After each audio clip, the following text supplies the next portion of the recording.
오늘 수요예배 오신 여러분 모두에게 이 강하신 하나님의 능하신 팔이 여러분과 함께하므로 여러분의 마음에 있는 모든 근심이 변하여 평강이 되시기를 주의 이름으로 축복합니다. 우리는 수요일마다 이 사무엘서에 대한 하나님의 말씀을 듣죠. 사무엘서는 사무엘상과 하로 나누어져 있는데 하나님께서 신정왕국을 이루어가는 그 과정들을 우리에게 보여주는 그런 말씀입니다.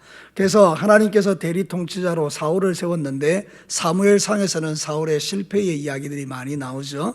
그리고 사무엘 하에서는 이제 신정왕국의 대리 통치자 다윗을 세웠더니 하나님께서 그 다윗을 통하여 놀라운 일들을 일으키며 마침내 신정왕국을 이루는 그 내용들을 우리에게 들려주고 있습니다.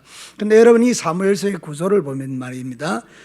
이 신정왕국을 세우는 초기에 사무엘상에서는 2장에 마리아의 노래, 마리아의 찬송, 마리아의 기도가 나옵니다. 거기 보면 승리하시는 하나님에 대한 이야기가 나옵니다. 그리고 사무엘 하 22장인 이 신정왕국 통치의 후반부에 가면 이제 다윗의 찬송, 다윗의 기도, 다윗의 노래를 통해서 역시나 똑같이 하나님의 승리에 대한 이야기를 우리에게 들려주고 있습니다. 그러니까 여러분 이 이야기가 무슨 이야기인가 하면 이 신정왕국의 특징이 뭐냐? 승리하는 나라라는 것입니다. 사랑하는 성도 여러분, 하나님은 승리자십니다. 그러므로 저와 여러분도 매일의 삶 속에서 그분을 의지하고 살아가며 승리를 이루게 될 줄로 믿습니다. 여러분 저는 이 사무엘 상하를 보면서 예전에는 말이죠, 이 다윗이 저에게 모델링이 되었어요. 이 모델링이라는 뭔가 하면 간단하게 말해서 이겁니다. 다윗처럼 되자. 여러분 우리 옛날에 설교 드릴 때 이런 이야기를 많이 듣죠. 누구처럼 되자, 다윗처럼 되자, 다윗을 닮아가자. 그런데 하나님께서 그게 아니라고 말씀하는 거예요. 여러분 모델링의 문제가 아니고요, 이거는 누림의 문제라는 것입니다. 사랑하는 성도 여러분, 말씀을 잘 들어보시기 바랍니다. 내가 누구를 닮아가려고 하면 노력해야 돼요. 그러니까 애를 써야 돼요. 힘을 써야 돼요. 그러니까 안 되면 좌절하고 낙심해요. 그런데 여러분 하나님께서 우리에게 말씀하고 싶은 것은 네가 이 다윗을 닮아라가 아니고 내가 다윗을 승리하게 하고 다윗으로 하여금 신정왕국의 놀라운 능력을 누리게 한 것처럼 너도 신정왕국의 백성으로서 이런 놀라운 은혜를 누리라고 말하는 겁니다. 이건 너무 하늘과 땅 차이입니다. 사랑하는 성도 여러분, 우리는 하나님 나라 신정왕국의 백성인 줄로 믿습니다. 예수 그리스도를 통하여 구원받은 우리는 다 하나님의 자녀들이 되었죠. 그럼 저와 여러분에게는 하나님께서 이것을 누릴 수 있는 은혜를 오늘도 우리에게 베풀어 주시는 줄로 믿습니다. 그러니까 여러분 다윗처럼 되자보다 더 탁월한 것은 다윗과 같은 것을 누리자, 그것입니다. 오늘 이 성경 본문을 통해서 하나님이 우리에게 들려주는 메시지가 있습니다. 여호와가 도대체 나에게 누구냐는 것입니다. 다윗에게 여호와가 누구였기에 다윗은 이런 엄청난 하나님의 은혜를 누리고 살았느냐는 거예요. 마찬가지로 저와 여러분도 여호와는 나에게 무엇이 되기에 우리는 이런 놀라운 은혜를 누리며 살아갈 수 있다는 말입니까? 여호와는 여러분에게 누구십니까? 여호와는 나에게 누구십니까? 그래서 우리는 시편 23편에 여호와는 나의 목자시니 이렇게 말하는 다윗의 고백을 듣죠. 우리도 동일하게 오늘 이 시편 22편의 말씀을 통해서 여호와는 나의 뭐가 되시느냐는 겁니다. 오늘 성경 본문 우리에게 첫 번째로 이렇게 메시지를 전교해 줍니다. 다 같이 한번 읽어보겠습니다. 시작. 여호와는 나의 보호자이시다. 아멘. 여러분 오늘 성경 본문에 보면 하나님께서 이 이스라엘 백성들과 다윗을 구원하는 이야기를 하고 있는데 같은 이야기를 내용을 바꾸어서 8가지로 표현하고 있습니다. 여호와는 나의 보호자입니다. 이 내용을 이렇게 말하는 겁니다. 성경에 보면 2절과 3절 말씀 한번 읽어보십시다. 시작. 여호와의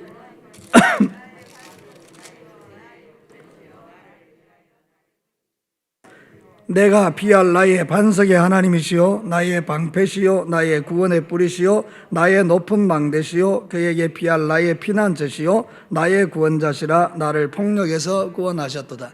여러분 들어보면 같은 말인 것 같아요? 다른 말인 것 같아요? 똑같은 이야기예요. 다시 말하면 이런 거예요. 반석입니다. 요새입니다. 건지시는 자입니다. 방패십니다. 구원의 뿌리십니다. 망대십니다. 피난처십니다. 구원자십니다. 누가 그렇다는 겁니까? 여호와 하나님이. 누구에게요? 나에게. 다윗은 그것을 누린 거예요. 여러분 다윗은 머리로만 하나님을 알았던 분이 아니고 그는 자기의 삶을 통해서 살아계신 하나님을 체험한 사람입니다.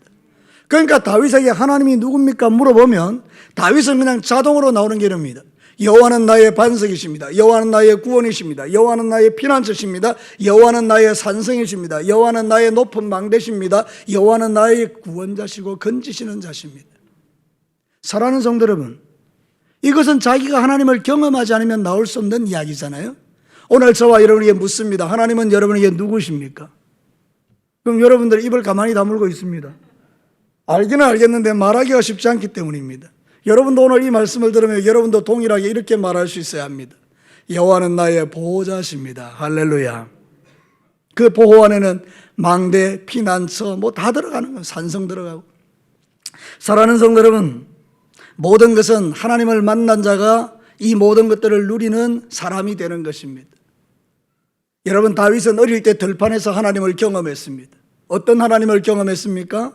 들판에서 양을 치는데 사자가 달려옵니다. 자신의 힘으로는 이길 수 없는데, 근데 다윗이 하나님과 함께함으로 말미암아 사자에게 물맷돌을 던집니다. 그러면 정확하게 사자의 이마에 정통으로 돌이 맞으면서 사자가 죽습니다.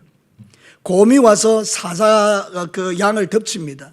그때 놀랍게도 이 다윗은 뛰쳐나가서 이 곰의 입을 찢습니다. 여러분, 하나님이 그와 함께하는 것을 현장에서 체험한 것입니다.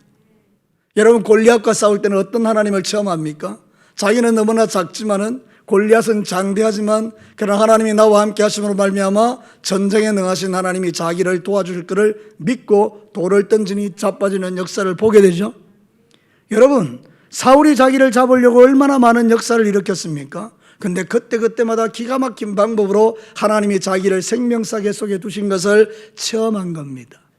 그러니 그는 하나님이 지식의 하나님이 아니요 삶의 하나님인 것입니다. 사랑하는 성도 여러분, 여러분에게 하나님이 지식의 하나님이 아니라 여러분의 인생과 삶을 주관하시는 살아계신 보호자 하나님이 되시기를 주의 이름으로 축복합니다. 하나님은 저 멀리 하늘에 계신 분이 아니라 오늘 나의 가장 가까이에서 나를 지키고 보호하고 계시기 때문에 오늘 내 삶이 의미가 있는 것입니다. 여러분, 시편 115편 9절과 11절 우리 다 같이 읽겠습니다. 시작. 이스라엘아, 여호와를 의지하라. 그는 너의 도움이시오 너의 방패시로다. 아론의 집이여, 여호와를 의지하라. 그는 너희의 도움이시오 너희의 방패시로다. 여호와를 경외하는 자들아, 너희는 여호와를 의지하여라. 그는 너희의 도움이요 너희의 방패시로다. 아멘.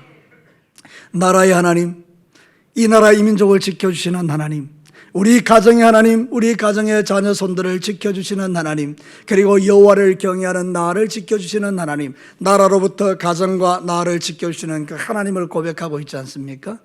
사랑하는 성도 여러분, 하나님은 오늘도 나를 지켜주시고 우리의 가정을 지켜주시고 이 나라 이 민족을 지켜주시는 하나님인 줄로 믿습니다. 그분을 보호자로 삼는 자들이 복 있는 자들이라 그 말입니다. 오늘도 저와 여러분이 세상을 살다 보면 어려운 일이 참 많죠. 왜 없겠어요? 수없이 많은 고통과 눈물의 세월이 우리에게 펼쳐지죠. 생각지도 못했던 일들이 우리에게 시시각각으로 오죠. 그런데 그 속에서 누가 여러분의 생명을 붙들고 계십니까? 여호와 하나님이십니다. 저는 가끔 설교할 때 여러분에게 말씀을 드리지만 제 인생을 돌아보면 진짜 벌써 죽어야 되는 거예요. 죽음의 위기를 수도 없이 지나온 거예요. 저수지에서 빠져 죽고요, 그리고 전봇대에서 떨어져 죽고요, 전기에 감전돼 죽고요, 차량 밑에 들어가서 차 밖에 깔려 죽고요. 여러분, 저는 이미 죽어야 되는 존재예요. 근데 하나님은 그때마다 나를 살려주셨어요. 여러분은 어떠십니까? 여러분의 아마 삶 속에도 여러분은 이미 이 땅에 없어야 될 사람들이 많이 있을 겁니다. 근데 왜 여기 아직까지 살아있는 겁니까? 하나님께서 나의 보호자가 되어주셨기 때문인 줄로 믿습니다. 그럼 우리는 여호와는 나의 보호자라고 고백하는 거예요. 이게 우리에게 주는 능력이 무엇입니까? 세상을 강하고 담대하게 살아갈 수 있는 이유가 된다는 겁니다. 아무리 세상이 힘들고 어려워도 여호와가 나의 보호자가 된다고 생각하고 믿어봐요. 실제로 여러분이 그 좋으신 하나님을 삶으로 체험해봐요. 무엇이 두렵겠습니까? 사랑하는 성도 여러분, 하나님은 지금도 이 순간에도 여러분의 마음과 생각을 붙드시고 여러분을 원수 마귀로부터 지켜주고 계신 줄로 믿습니다. 그래서 우리가 멸망의 길을 가지 않는 거예요. 여러분, 저도 제 생애를 돌아보면 수없이 많은 이렇게 빗나가는 삶, 일탈이라 그러죠. 나는 모태신앙입니다. 어릴 때부터 나는 교회 다니는 게 나는 당연한 줄 믿었습니다. 근데 내 친구들은 그렇지 않더라고요. 지 하고 싶은 대로 다 하고 살더라고요. 그러니까 내 눈에 보기에 좋은 것을 쫓아 친구들을 따라가 봤죠. 정말 재미있더라고요. 주일날 교회 안 가는 재미가 쏠쏠하더라고요.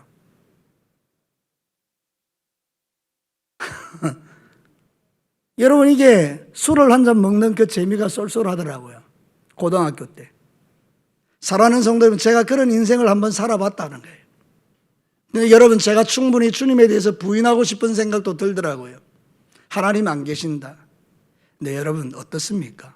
그런 나를 주께서 바꾸고 고치고 새롭게 하고 주의 종으로 만드시고 목사가 된 이후에도 계속해서 나를 연단하고 세우셔서 지금 나를 만드셨는데 아직도 끝나지 않은 것 같아요. 하나님은 나를 더 아름답게 만들어 가실 줄로 믿습니다. 그분이 나의 보호자가 되시기 때문입니다. 여러분은 어떠십니까? 여러분의 인생 가운데도 하나님께서 여러분을 터치하고 만지셔서 아름답게 만들어가고 있는 줄로 믿습니다. 이걸 믿는 성도들은요, 감사하고 찬양하는 거죠. 여러분, 성경에 보면 하나님께서 절대로 괴롭히지 말라는 존재가 두 명 나오는데 하나는 뭔가 하면 고아고 또 하나는 과부입니다. 고아와 과부의 특징은 뭔가 하면 보호자가 없다라는 것입니다. 보호자가 없기 때문에 너무나 불쌍한데 그 불쌍한 사람을 괴롭히는 사람은 악인이라는 것입니다. 사랑하는 성도 여러분, 우리가 행복한 이유가 무엇입니까? 저와 여러분에게는 영적으로 고아와 과부가 아니라 우리에게는 전능하신 하나님이 나의 아빠가 되어주시기 때문입니다. 오늘 우리 이 집사님이 기도한 대로 하나님을 아빠, 아버지라고 부르실 수 있는 이것은 우리에게 주신 특권인 줄로 믿습니다. 그 말은 전능하신 하나님이 우리의 보호자가 되신다는 뜻입니다. 여러분 얼마나 감사합니까? 하나님이 여러분을 구원하지 않았다면 여러분들은 하나님이 보호자가 되지 않는 영적인 고아와 과부들입니다. 세상에서 불쌍한 자들이라 그 말입니다. 근데 여러분은 이제 더 이상 불쌍한 자들이 아닙니다. 여러분은 세상에서 가장 행복한 사람들입니다. 왜냐하면 전능하신 하나님이 여러분의 누구이기 때문입니까? 아빠이시기 때문입니다. 다른 말로 가장 완벽한 보호자이시기 때문입니다. 그래서 사랑하는 성도 여러분, 이 믿음을 가지시고 여러분이 이 땅의 삶을 살아갈 때에 샬롬의 평화를 누리시기를 축복합니다. 우리는 언제나 샬롬입니다. 힘들고 어려워도 샬롬입니다. 내 뜻대로 안 돼도 샬롬입니다. 자식이 애를 먹여도 샬롬입니다. 돈이 없어도 샬롬입니다. 발음이 조금 이상하지만 여러분, 우리가 살면서 여러 가지 문제가 많이 있고 건강을 잃어도 샬롬입니다. 사랑하는 성도들, 왜 그렇습니까? 하나님이 나의 보호자이시기 때문입니다. 믿으시면 아멘입니다. 두 번째로 성경은 오늘 우리에게 이렇게 말합니다. 신정왕국의 백성들을 향하여 승리할 수밖에 없는 이유를 이야기하는 것이 여호와는 나의 뭐기 때문입니까? 우리 크게 한번 읽어보겠습니다. 시작. 여호와는 나의 응답자이시다. 사랑하는 성도 여러분, 5절과 6절에 보면 이 다윗이 당한 상황이 만만치 않습니다. 우리 다 같이 5절과 6절을 한번 읽겠습니다. 시작. 사망의 물결이 나를 애우고 불의의 창수가 나를 두렵게 하였으며 서울의 줄이 나를 두르고 사망의 올무가 내게 이르렀도다. 뭐 이야기만 들어봐도 이 다윗이 지금 처한 환경이 녹록지 않습니다. 여러분이 지금 어렵고 힘들다고 말하지만 여러분은 지금 이 상황은 아니에요. 사망의 물결이 여러분을 지금 두르고 있지는 않아요. 불의의 창수가 여러분에게 가득하지는 않아요. 여러분들은 지금 사망의 물결, 서울의 줄 이런 것들이 여러분을 지금 괴롭히지는 않나요? 그런데 다윗은 지금 그 가장 절박한 삶의 순간 속에 들어가 있는 겁니다. 사랑하는 성도 여러분, 얼마나 힘들고 어렵겠습니까? 날마다 내일을 보장할 수 없는 그런 삶의 자리인 것입니다. 오늘 죽을지 내일 죽을지 모르는 그런 상황 속에 지금 다윗이 놓여 있는 것입니다. 그런데 놀랍게도 그런 것 속에서 돌파구를 찾아냅니다. 그가 선택한 것은 우리가 다 잘 알고 있는 내용입니다. 성경을 한번 읽어보겠습니다. 4절 같이 한번 읽어볼까요? 시작. 내가 찬송받으실 여호와께 아뢰리니 내 원수들에게서 구원을 받으리로다. 여러분 또 한번 읽어보겠습니다. 7절 시작. 내가 환난 중에 여호와께 아뢰며 나의 하나님께 아뢰었더니 그가 그의 성전에서 내 소리를 들으시며 나의 부르짖음이 그의 귀에 들렸도다. 여러분, 이 지금 두 절에서 가장 많이 나오는 단어가 뭡니까? 아뢰었더니예요. 아뢰었더니. 아뢰었다라는 말이 뭡니까? 우리가 쉽게 말하는 대로 기도라는 기도. 사랑하는 성도 여러분, 다윗이 그 절박한 삶의 상황 속에서 선택했던 건 뭔가 하면 하나님께 아뢰는 거였습니다. 하나님께 자신을 토로한 것입니다. 기도한 것입니다. 그런데 여러분, 이 아뢰다란 말이요, 대단히 의미 있는 말입니다. 이게 뭔가 하면 카라인데요, 히브리어로 카라가 뭔가 하면 초대한다는 뜻이에요. 여러분, 하나님께 자기가 아뢰었다는 거예요. 아뢰었다. 이 말은 뭔가 하면 하나님을 자기의 생애로 초대했다는 뜻이에요. 여러분, 기도가 뭔지 아십니까? 기도는 하나님을 내 인생 가운데로 초대하는 것입니다. 그 전능하신 하나님이 내 인생 속에 들어오시기를 주님 앞에 구하는 게 기도라는 거예요.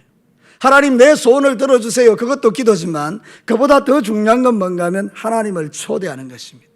여러분이 정말 가난하고 힘든 사람들이, 어려운 사람들이에요. 근데 여러분이 잘 알고 있는 사람이 삼성의 이건희 회장이에요. 정말 전화통화도 할 수 있고요. 그분과 어떤 친밀한 관계가 있어요. 그래서 내가 가장 힘들고 어려울 때 그분을 초대하는 겁니다. 회장님, 한 번만 우리 집에 오시지요. 그래서 회장님이 자기 제일 좋은 차 타고 우리 집에 왔어요. 근데 우리 집은 거의 찌그러진 집이죠. 들어와 보니 어떻습니까? 형편이 말로 다 할 수 없죠. 여러분이 이건희 회장이라면 이 사람 도와주겠습니까? 도와주지 않겠습니까? 도와주죠, 당연히. 초대는 그런 의미를 갖고 있는 겁니다. 사랑하는 성도 여러분, 다윗이 지금 가장 절박한 순간에 하나님께 아뢰었다, 이 말은 뭔가 하면 그분을 자기의 생애로 초대했다는 뜻이고, 하나님이 그 인생 가운데 들어오시니까 어떻게 됩니까? 비록 힘들고 어려운 일들이 펼쳐지고는 있지만 철저하게 하나님이 그 인생을 책임져 주시고, 그러면서 다윗을 만들어 가시면서 단단한 하나님의 사람으로 신정왕국의 축복을 그에게 붓고 계시지 않습니까? 자, 그러면 오늘도 저와 여러분들이 사망의 줄이 나를 두르고 여러 가지 어렵고 힘든 일이 우리에게 올 때에, 정말로 어려운 고난의 홍수들이 우리에게 닥쳐올 때 우리가 선택할 수 있는 게 뭐냐는 거예요. 그것은 여러분들도 동일하게 하나님을 초대하는 것입니다. 여호와께 기도하는 것입니다. 하나님께 여러분의 형편과 처지를 아뢰는 것입니다. 그럼 하나님은 저와 여러분의 형편과 처지를 아시고 우리의 삶에서 가장 당신의 귀한 방법으로 문제를 풀어가기 시작합니다. 어느 날 제 딸이 저에게 뭘 하나 가져왔습니다.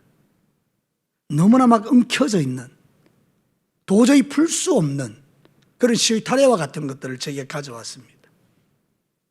여러분, 지가 못 푸니까 나한테 갖다 놓은 거예요.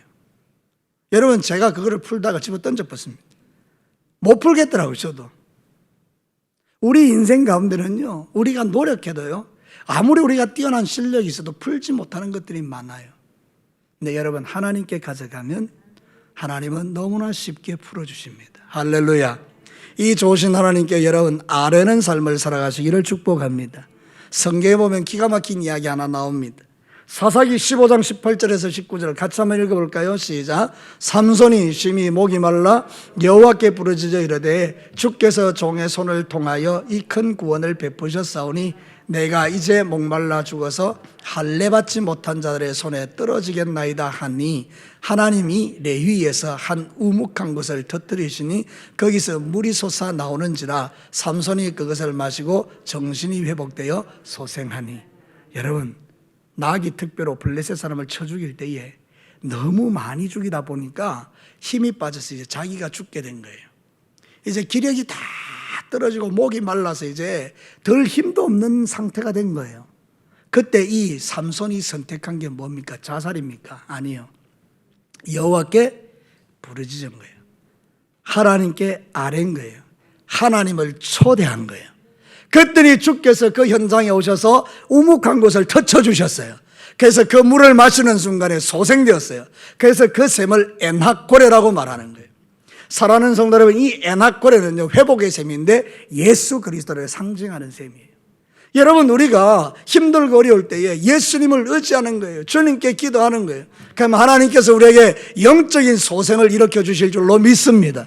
이 삼손이 누렸던 이 놀라운 엔학고레의 복을 우리가 매일 누리며 살아가는 거예요. 누구가요? 하나님께 부르짖어 아뢰고 기도하는 사람들에게, 그 하나님을 내 인생 가운데로 초대하는 사람들에게. 여러분, 하나님을 여러분의 가정에 초대하시기를 주의 이름으로 축복합니다. 하나님을 여러분의 인생 가운데로 초대하시라는 거예요. 그냥 목사님이 기도하십시오 그래서 여러분 기도하는 게 아니고, 이 기도가 가지고 있는 위력, 이 기도가 가지고 있는 놀라운 은혜를 여러분 누리라는 거예요. 처음에 제가 하나님의 말씀을 선포하면서 다윗처럼 됩시다 그거 아니라고 했잖아요. 다윗이 누렸던 그 하나님의 놀라운 은혜를 우리도 누립시다. 믿으시면 아멘입니다. 누리는 자가 복 있는 자가 아닙니까? 아는 게 중요한 게 아니고 누리는 거라니까요. 내가 지금 설교하다가 목이 말라서 이 물을 갖다가 마시면 되는데 여기에 물이 있구나, 그리고는 계속 물만 쳐다보고 있으면 내 목마름은 해결이 안 된다는 뜻입니다. 이 물을 마실 때에 나의 목마름이 해결되는 것처럼 이게 누림이라는 거죠. 여러분, 살아계신 하나님을 여러분의 삶으로 누리시게 되기를 축복합니다. 저분이 아는 하나님이 내 하나님 되게 하옵소서. 다윗의 하나님 내 하나님이 되게 하옵소서. 예, 그래서 우리가 이 땅을 살아갈 때 그 주님 때문에 누리며 사는 자가 복 있는 자인데, 우리가 누릴 수밖에 없는 이유가 뭡니까? 하나님은 우리의 응답자가 되시기 때문입니다. 이 말은 두 가지 의미가 있습니다. 첫 번째는 하나님이 살아계신다는 뜻입니다. 아니, 죽은 신은 우리가 아무리 소리를 질러도 못 알아듣잖아요. 근데 놀랍게도 하나님은 살아계시니 내 이야기를 알아듣는다 이 말입니다. 우리 이 집사님 오늘 기도 잘하셨는데 제가 지금 설교하는 게 알아들으십니까? 살아계시기 때문에 그런 거 아닙니까? 제가 살아있으니까, 우리는 살아있으니까 교통이 되는 거 아닙니까? 하나님 살아계시고 나 살아있으니 교통되는 거는 마땅한 거 아니겠습니까? 그리고 여러분, 이 응답하시는 하나님은 살아계신 하나님이에요. 두 번째는요, 그분은 전능하시다는 뜻이에요. 내가 기도하면 들어줄 수 있다 이 말입니다. 자식들이 가끔 나한테 들어줄 수 없는 것들을 가져오면 나는 곤란해요. 내게는 그런 능력이 없으니까요. 근데 여러분, 하나님은 어떻습니까? 천지 만물을 말씀으로 창조하신 분인 줄로 믿습니다. 그래서 여러분에게 가장 좋은 것을 주실 수 있는 분이에요. 그래서 여호와는 나의 응답자다, 이 말은 뭔가 하면 그분은 살아계시고 전능하셔서 내 기도에 충분히 반응하실 수 있는 분이다. 이게 믿어지는 사람들만 기도합니다. 아무리 기도하라 그래도요, 자기 힘과 의지로 살아갈 수 있다고 생각하는 사람들은 여전히 그렇게 살아갑니다. 그러나 진짜 하나님을 신뢰하는 사람들은, 여호와가 자기의 응답자인 것을 믿는 사람들은 말하지 않아도 기도하게 되어 있습니다. 그걸 믿기 때문에. 사랑하는 성도 여러분, 기도는 의무가 아닙니다. 기도는 누림입니다. 저를 따라서 한번 해볼래요? 기도는 의무가 아니라 누림이다. 할렐루야. 사랑하는 성도들, 사도행전 10장 1절과 2절에 보십시오. 가이사랴의 이 백부장 이야기 나오죠. 같이 읽습니다. 시작. 가이사랴에 고넬료라는 사람이 있으니 이달레아 부대라는 군대의 백부장이라. 그가 경건하여 온 지방과 더불어 하나님을 경외하며 백성을 많이 구제하고 하나님께 항상 기도하더니. 자, 다시요. 하나님께 항상 기도하더니. 어떻게 됐죠? 하나님께서 고넬료야, 네 구제와 기도를 하나님이 기억하셨다. 다시요. 고넬료야, 하나님이 너의 구제와 기도를 기억하셨다. 여러분에도 이런 은혜를 하나님은 베풀어 주시기를 원하십니다. 그래서 우리는 누려야 하는 것입니다. 오늘 이 성경 본문을 통해서 우리에게 들려주는 메시지는 그거예요. 인간으로는 도저히 해결할 수 없는 사망의 엄침한 골짜기로 들어간 이 다윗이 어떻게 살아나올 수 있었느냐? 그런 그 절망의 순간에, 그 절체절명의 순간에 하나님을 자기 인생 가운데로 초대했다는 거예요. 기도의 자리에서 하나님을 초대했더니 주께서 오셔서 그 어지럽고 복잡한 문제들을 정리하시고 하나님이 당신이 어떠하심을 보여주신 거예요. 오늘도 저와 여러분이 예수 그리스도를 믿는다는 것은 우리가 무능하게 산다는 의미가 아니라 그 보혈의 능력을 의지하고 산다는 것입니다. 예수 보혈이 능력입니다. 우리가 예수 그리스도를 믿는다는 것은 성령 하나님을 인정한다는 것이고, 성령의 능력이 기름 부어져서 그 능력으로 산다는 의미입니다. 예수 믿는 사람들은 죄사함 받고 천국 가는데 머무는 자들이 아닙니다. 예수 그리스도를 믿는 사람들은 보혈의 능력을 가지고 원수와 싸우고, 보혈의 능력을 가지고 세상을 이기고, 보혈의 능력뿐만 아니라 성령의 기름 부음을 통하여 내 앞에 놓여 있는 모든 것들을 훌쩍훌쩍 뛰어넘는 이 놀라운 은혜를 누리며 사는 자들입니다. 통장에 돈이 100억이 저축되어 있어도 라면 끓여 먹고 사는 사람들이 있습니다. 아까워서 누리지 못하는 사람들입니다. 통장에 10만 원이 있어도 그 10만 원으로 누리며 사는 사람도 있습니다. 누가 더 부자입니까? 우리는 인간적으로 바라볼 때 통장에 100억이 있는 사람이 부자라고 생각하지만 그는 불쌍한 사람입니다.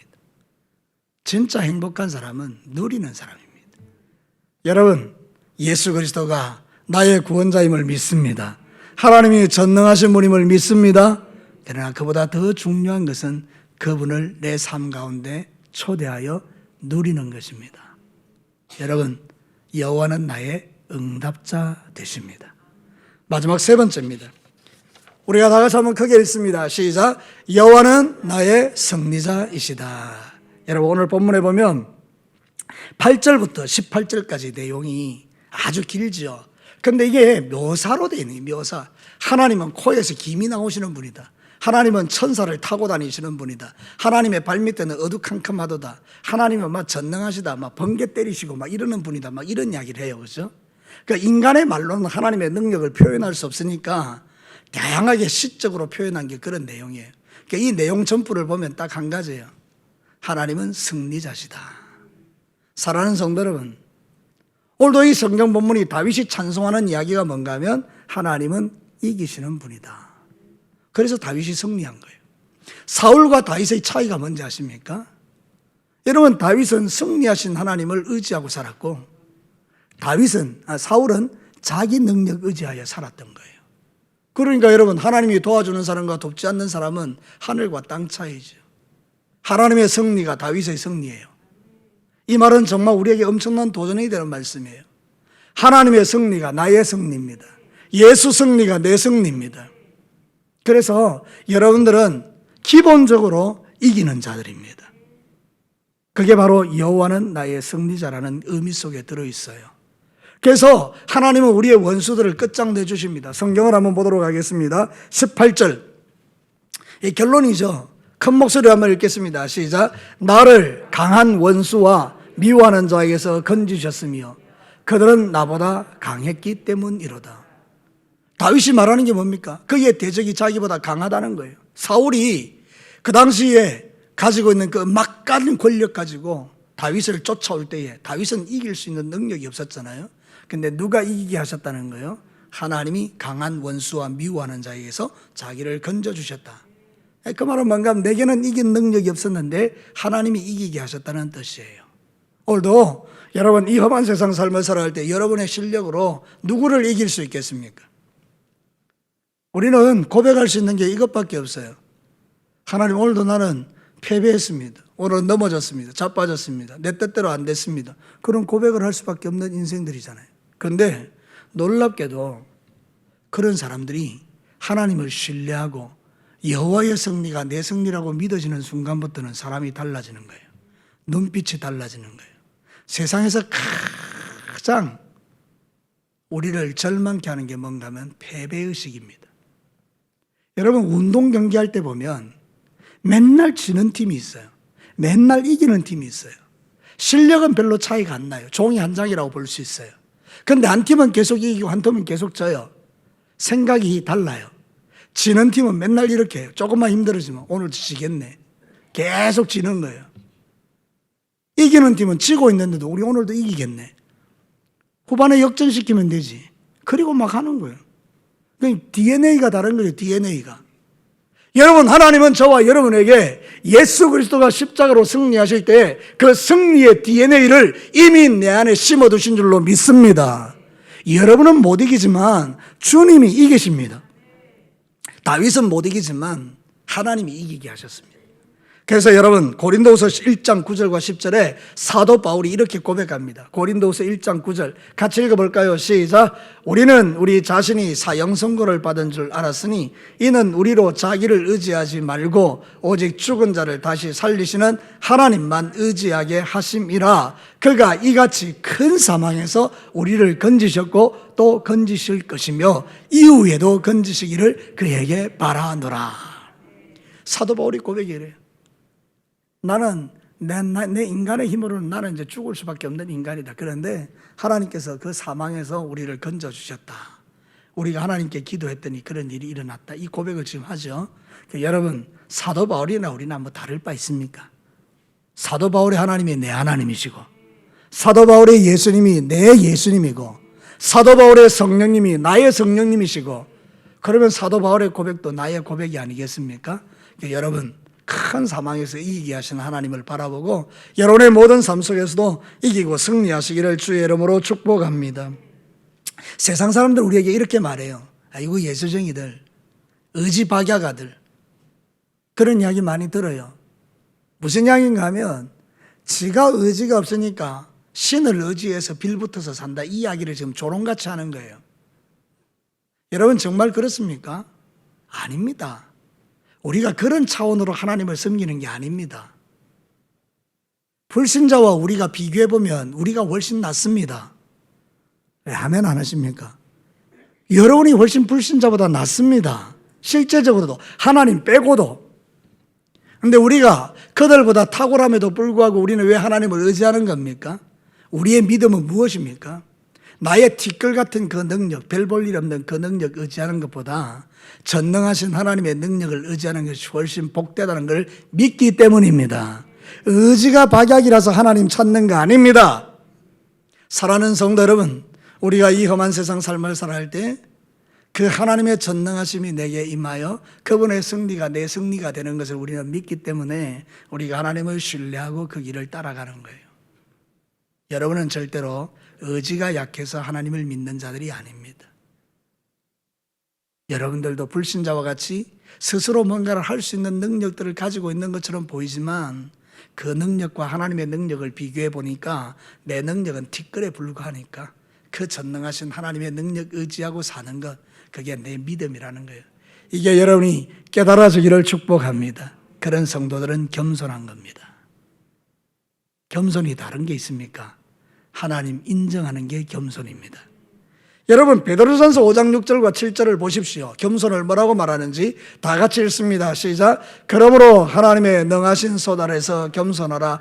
때가 되면 너희를 높이시리라. 너희 염려를 다 주께 맡기라. 이는 그가 너희를 돌보심이라. 겸손이 뭡니까? 나의 염려를 주께 맡기는 게 겸손이고요. 내가 그 문제를 해결하려고 난리치는 건 교만이라 그 말입니다. 하나님의 도움을 의지해서 살아가는 게 겸손이고 자기 실력으로 살아가는 게 교만인 거죠.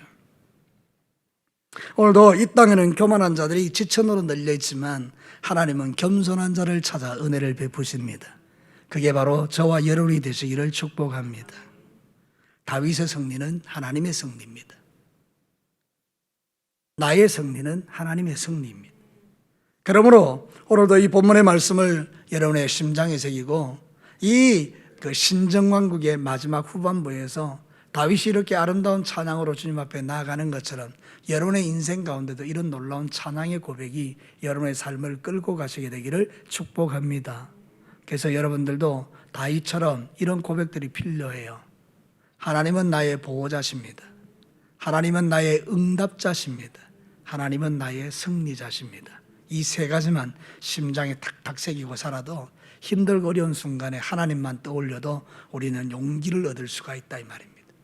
말씀을 마치겠습니다. 사랑하는 성도 여러분, 신정왕국이라는 것은 하나님이 다스리고 통치하는 나라고, 그래서 그 신정왕국의 백성들은 하나님께서 책임져 주시는 거죠. 우리가 예수 그리스도를 믿을 때 우리는 신정왕국의 백성이 되는 줄로 믿습니다. 그럼 어떻게 살아야 합니까? 그 하나님을 누리며 살아야 하는 것입니다. 다윗처럼 되자가 아니라 다윗이 누렸던 그 하나님을 나도 누리고 살자는 거예요. 그래서 여러분 그 하나님의 보호하심을 여러분이 매일 간증하십시오. 하나님께 아뢰시고 그분을 내 인생 가운데 날마다 초대하십시오. 그리고 여러분이 그분의 승리를 여러분의 승리로 붙들고 매일의 삶 속에서 아무리 어려워도 주님 떠나지 않고 하나님께 영광 돌리는 멋진 삶을 살아내시기를 주님의 이름으로 축복합니다. 우리 같이 한번 기도해 볼래요?